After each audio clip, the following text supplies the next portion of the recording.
Assalamualaikum warahmatullahi wabarakatuh. Alhamdulillahirabbil alamin. Assalatu wassalamu ala asrofil anbiya'i wal mursalin wa ala alihi washabihi rasulillahi ajmain, amma ba'du. Rabbi shrahli sadri wa yassirli amri wahlul 'uqdatam min lisani yafqahu qawli bi rahmatika ya arhamar rahimin. Syukur kita haturkan kepada junjungan alam Nabi besar Muhammad sallallahu alaihi wasallam dengan ucapan Allahumma shalli ala sayyidina Muhammad wa ala ali sayyidina Muhammad. Amin. Pada hari ini kita telah dipertemukan kembali di video kali ini yang membahas tentang materi ilmu mukhalif dan ilmu nasih wal mansuh, di mana video ini untuk memenuhi tugas akhir mata kuliah studi hadis yang diampu oleh Ibu Profesor Dr. Hajah Marhumah MPD. Semoga kita semua ditemui dalam keadaan sehat walafiat. Amin amin ya robbal alamin.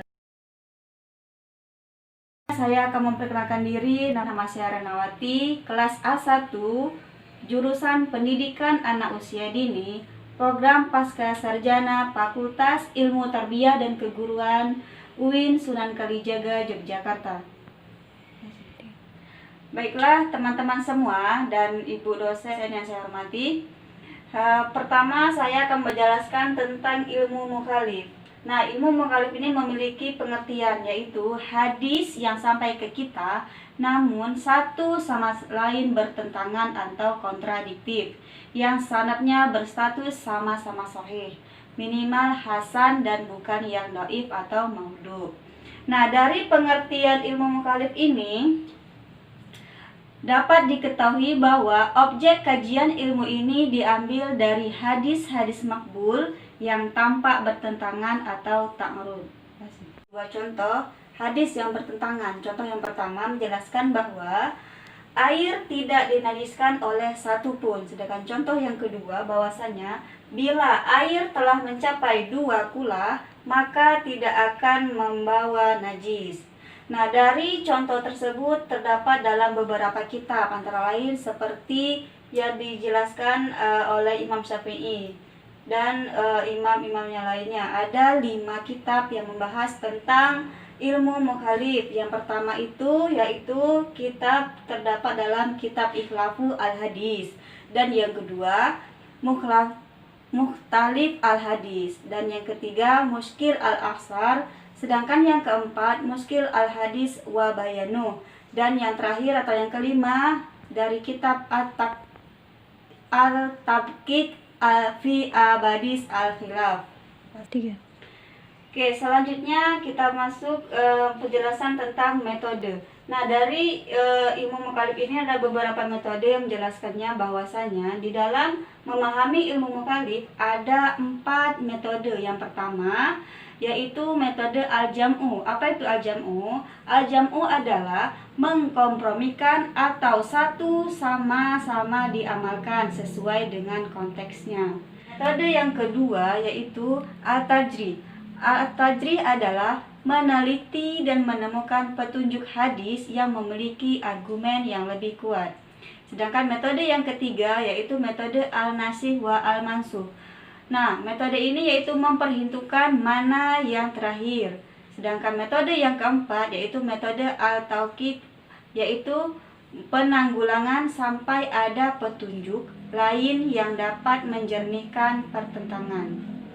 Oke, selanjutnya dari contoh kitab dan metode, adapun urgensi dari ilmu mukhalif yaitu cabang ilmu yang tergolong amat penting dengan ilmu hadis, karena seluruh ulama-ulama yang urgen yang mengetahuinya, imam-imam yang mengumpulkan hadis dan fikih, serta ulama usul yang mendalami makna-makna secara rinci, memiliki keterampilan dan kesempurnaan dalam cabang ilmu ini. Kemudian sesungguhnya di balik hadis yang tampak bertentangan itu pasti ada segi pemikiran tertentu yang telah disugestikan oleh Nabi, baik secara langsung maupun tidak langsung. Dengan demikian, secara kontekstual hadis tersebut tidak bertentangan. Nah, itulah penjelasan dari ilmu mukhalif. Selanjutnya saya akan menjelaskan tentang materi ilmu nasikh wa mansukh. Adapun pengertiannya, secara terminologi, kata nasikh wal mansukh merupakan asal dari kata nasakh yang berarti izalah atau menghilangkan, atau an-naqlu yang berarti mengutip atau menyalin. Secara terminologi, ilmu nasikh yang membahas tentang ilmu hadis-hadis yang saling bertentangan, yang tidak mungkin dikompromikan dengan cara menentukan sebagian nasikh dan sebagian mansukh.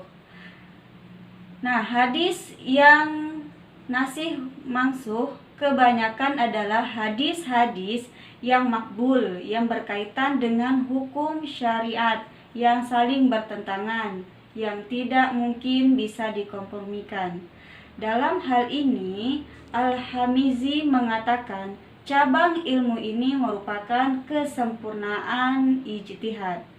Nah, dapat didefinisikan dari beberapa istilah di atas bahwasannya ilmu nasikh wal mansukh adalah suatu ilmu yang membahas hadis-hadis yang saling bertentangan, yang tidak mungkin bisa dikompromikan. Selanjutnya kita masuk ke contohnya. Adapun contoh ilmu nasikh wal mansukh di dalam hadis Buraidah dalam Sahih Muslim, yang artinya bahwasannya aku telah melarang kalian berziarah kubur, maka sekarang berziarahlah, karena hal itu mengingatkanmu terhadap akhirat. Nah, dari contoh ini terdapat di dalam kitab ada 5 kitab yang menjelaskan ilmu nasikh wal mansukh. Kitab yang pertama yaitu kitab Nasikh wal Mansukh karya Qatadah dan bin Idiyamah As-Saudisi. Oke, selanjutnya kita masuk yang kitab kedua. Di dalam ilmu nasikh ini ada juga menjelaskan kitab yang kedua yaitu kitab dari Nasikh wal Mansukh karya Qatadah bin Diyamah Asy-Syadusi. Sedangkan kitab yang ketiga yang menjelaskan dari kitab Nasikh wal Mansukh karya Abu Hafiz Umar al-Baghdadi atau Ibnu Syabin. Sedangkan kitab yang keempat yaitu Al-Iktibar fi an-Nasikh wa al-Mansukh Minal Atfar karya Imam Al-Hafiz. Sedangkan kitab yang kelima yaitu kitab Al-Tajri Al-Hadis Al-Mansukh karya Ibnu Jauzi. Nah, dari kitab tersebut ada metode yang menjelaskan tentang ilmu nasikh wa al-mansukh. Metode tersebut memiliki 4 metode itu. Yang pertama yaitu dengan melalui penjelasan Rasulullah SAW. Sedangkan metode yang kedua dengan cara perkataan sahabat Nabi.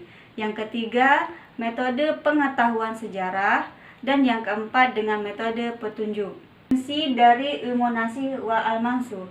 Nah, urgensi dari ilmu ini menjelaskan bahwa mengenai nasikh dan mansukh suatu hadis yang merupakan cabang ilmu yang amat penting bagi amat sulit, serta dapat diketahui bahwa hadis yang mansukh adalah hadis yang pertama, sedangkan hadis yang nasikh adalah hadis yang kedua. Baiklah, demikian hasil dari materi yang akan saya sampaikan tentang ilmu mukhalif dan ilmu nasikh wa mansukh. Terlebih dan terkurang saya mohon maaf. Billahi taufiq wal hidayah. Wassalamualaikum warahmatullahi wabarakatuh.